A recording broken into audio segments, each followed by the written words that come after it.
خون روتا رہا ہائے بے کس ماں.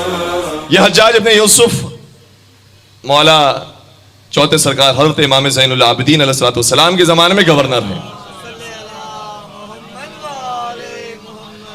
اب یقیناً جو ہمارے گفتگو توجہ سن رہے ہیں ان کے ذہنوں میں ایک سوال پیدا ہوگا کہ وہ حجاج کے سے کسی پر بھی رحم نہیں کیا. ذرا سی اطلاع مل جاتی تھی کہ علی کا چاہنے والا ہے، چاہے شیعہ ہو چاہے سنی ہو، اس کو قتل کروا دیا جاتا تھا. تو اس نے سید سجاد کو کیوں چھوڑ دیا؟ ہے سوال. سید سجاد تو ان کی گھر کے چشم و چراغ ہیں، سب سے زیادہ تبلیغ کرنے والے کربلا کے واقعے کی مولا سید سجاد ہے. سید سجاد کو کیسے چھوڑ دیا؟ تو اب سنیے گا، مولا سید سجاد صحیح ہے کہ بیمار کربلا تھے، انہیں قیدی بنایا گیا، لیکن یہ سب اپنے اختیار سے انہوں نے کیا تھا. اور اگر وہ اختیار استعمال کرتے جو پروردگار نے انہیں دیا ہے تو کوئی قیدی بنانے کی جرات نہیں کر سکتا. اسی لیے چند ایک مقامات پر مولا سید سجاد نے اپنے اختیار کو استعمال کیا ہے، اور یہ وہی انداز ہے کہ جو مولا متقیان کا بھی تھا. بہت ساری چیزوں میں برداشت کیا، سیدہ کونین کی بے حرمتی کی گئی، برداشت کیا، لیکن جب یہ برداشت حد سے باہر نکل گئی اور کہا کہ اب قبر کو نبش قبر کی جائے گی، قبر کو کھودا جائے گا، پھر حیدر کرار کی تلوار باہر آ گئی. اب یہاں پر ہم اپنے اختیار کا استعمال کریں گے. تو ایک حد تک ائمہ علیہم السلام نے مظالم کو برداشت کیا، صبر کیا ہے، اور پھر ہدایت ہی کی وجہ سے بعض مقامات پر اپنے اختیار کو استعمال کیا. حجاج ابن یوسف عبد الملک بن مروان کو خط لکھتا ہے کہ اے عبد الملک بن مروان، اگر تو چاہتا ہے کہ تیری بادشاہت قائم رہے تو علی ابن الحسین کو بھی تو قتل کر دے، اور اگر تو یہ کام نہیں کر سکتا تو مجھے حکم دے، میں کرنے کے لیے تیار ہوں. عبد الملک بن مروان نے جواب دیا، اے حجاج انہیں قتل نہ کرنا، کیونکہ ہمیں معلوم ہے اس گھرانے کے کسی فرد کو شہید کیا جاتا ہے تو پھر جو صاحب اقتدار ہوتا ہے اس کی حکومت چلے جاتی ہے، اس کی حکومت باقی نہیں رہتی، اس لیے انہیں یہ شہید نہیں کرنا. یہ بات اس نے بیان کر دی حجاج کے سامنے، لیکن مورخین نے لکھا ہے کہ اصل وجہ کچھ اور تھی. اصل وجہ یہ تھی کہ عبد الملک بن مروان نے بھی سید سجاد کو مدینہ سے شام بلایا تھا اور قید میں رسن کر کے بلایا تھا، لیکن ایک منزل کے بعد دوسری منزل کے بعد جب تیسری منزل آئی تو جو افراد لے کے جا رہے تھے عبد الملک بن مروان کے پاس، انہوں نے دیکھا کہ جن زنجیروں میں ہم نے سید سجاد کو جکڑا تھا وہ زنجیریں تو موجود ہیں، سید سجاد موجود نہیں. اور یہاں سید سجاد نے اپنے اختیار کا فیصلہ کیا اور اپنے اختیار کو استعمال کیا. کہتے ہیں کہ اگلے ہی دن عبد الملک بن مروان نے ان کارندوں کو کہا کہ سید سجاد کو اب شام نہ لے کر آنا، انہیں مدینہ ہی میں چھوڑ کر آؤ. کیوں؟ اس کی وجہ بیان کی، اور یہ زہری سے بیان کی ہے. کا وجہ یہ ہے کہ سید سجاد کو جب تم مدینہ سے شام لے کر آ رہے تھے تو ایک دن ایسا آیا جب سید سجاد میرے سامنے دربار میں آ گئے،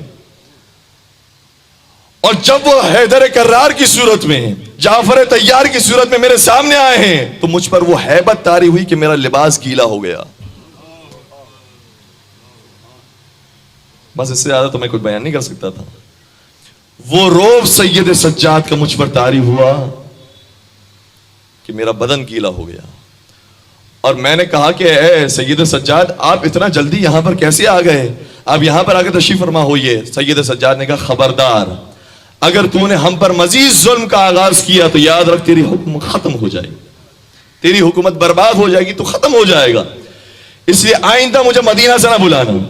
مولا سید سجاد نے اسی لہجے میں جواب دیا جس لہجے کے اندر حیدر کرار حاکم وقت کو جواب دیا کرتے،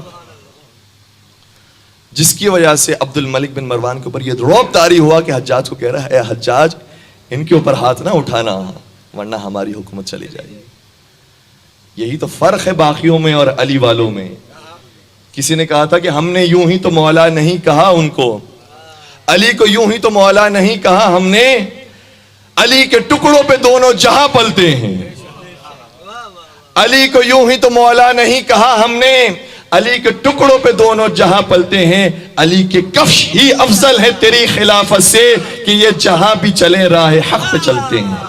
تو حجاج جیسا شخص بھی خاموش ہے مولا سید سجاد کو اگر شہید نہیں کر رہا، تو اس کی وجہ یہ ہے کہ مولا نے اپنے اختیار کا استعمال کیا ہے، اختیار کا استعمال کیا ہے. جو لوگ کبھی کبھار اعتراض کرتے ہیں کہ علی تو شیر خدا تھے، علی تو شاہ مردہ تھے، علی تو ہر جنگ کے اندر سب سے آگے تھے، انہوں نے کیوں تلوار نہیں نکالی؟ تو ہر موقع پر یہ تلوار نہیں نکالتے ہیں، جب بات حد سے گزر جاتی ہے تب تلوار کھینچتے ہیں. جس طریقے سے حیدر کرار نے نبش قبر حضرت زہرا کا جب وقت آیا اس وقت تلوار کھینچی، اسی طریقے سے جب سید سجاد کو شہید کرنے کا وقت آیا اس وقت مولا سید سجاد نے اپنے روح و جلال کا اظہار فرمایا۔ تو ان کے اظہار کے اندر فرق ہے، یہ ہمارے اور آپ کی طرح نہیں ہے۔ اس لیے مولا سید سجاد کے اندر واقعاً وہ صبر کا پہاڑ تھے کہ جو کوئی اور تصور ہی نہیں کر سکتا۔ یعنی عام افراد جب آتے تھے تو ان کی مدد کرنا تو یہ تو عام بات ہے، انبیاء کرام بھی کیا کرتے تھے، اولیاء کرام بھی کیا کرتے تھے، یہ تو ان کے لیے عام بات ہے۔ لیکن کبھی کبھار ایسا ہوا کہ دشمن بھی ان کے در پر آیا اور درخواست کیے تو ان کی درخواست کو بھی پورا کیا۔ اسی لیے تو فرزند نے کہا تھا ان کی زبان سے ہم نے کبھی لا نہیں سنا، یہ کبھی کسی کو منع نہیں کرتے، کبھی کسی کو رد نہیں کرتے ہیں، اور یہ وہی مزاج ہے جو علی کا مزاج تھا۔ اگر ان کے در پر بھی کوئی مشورہ لینے کے لیے آئے تو علی انہیں بھی مشورہ دیتے ہیں اور وہ زبان سے اعتراف کرتے لولا علی لہلک عمر، اگر علی نہ ہوتے تو میں بھی ہلاک ہو جاتا۔